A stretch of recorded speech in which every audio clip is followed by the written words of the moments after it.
আমি আজকে মান কচুর দিয়ে চিংড়ি মাছ দিয়ে রান্না করব। তার জন্য আমার কি কি লাগছে তার জন্য সেটাই আমি দেখাচ্ছি। প্রথমে লাগছে আমার মান কচুটা কিন্তু আমি একটু মোটা করে কাটি, খোসার দিকটা একটু মোটা করে ফেলতে হয়। আর কাঁচাই আমি সিদ্ধ করে এই কাঁচাই আমি নিয়ে এটাকে কেটে ভেজে রেখেছি, আলুও ভেজে রেখেছি। তারপরে চিংড়ি মাছ লাগছে, চিংড়ি মাছ একটু পেঁয়াজ দেব, পেঁয়াজ আছে, টমেটো আছে, গরম মশলা তো আছেই, জিরে তেজপাতা ফোড়ন আছে, আর এখানে হলুদ, জিরে গুঁড়ো, ধনের গুঁড়ো, লঙ্কার গুঁড়ো, আর একটু স্বাদ অনুযায়ী চিনি, স্বাদ অনুযায়ী নুন, এই আছে। আমি আজকে এটা দিয়েই আমি রান্না করব। প্রথমে আমি ফোড়ন দিলাম, ফোড়ন দিয়ে পেঁয়াজটা দিলাম,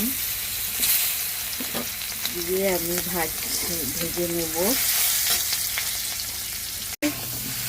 কচুটা যেহেতু ফ্রিজে ছিল, একটু সিদ্ধ হতে সময় লাগবে, এই জন্য কচু আলু সব একসঙ্গে আমি দিয়ে কষাচ্ছি ভালো করে।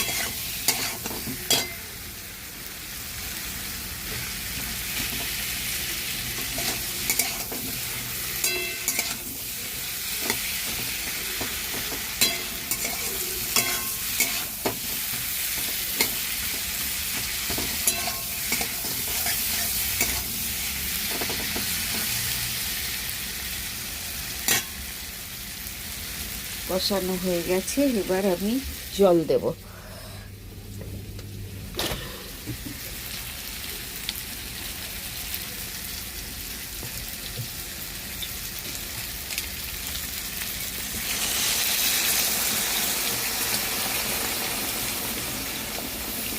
যেহেতু সিদ্ধ হবে আমি একটু জলটা বেশি দিলাম, একটু ঝোলও রাখবো। কচুতে ঝোলটাও টেনে নেয় রান্নার পরে, সেই জন্য এটা দিলাম। এবার আমি ঢাকা দিয়ে সিদ্ধ করব, একটু পরে মাছটা দিয়ে দেব।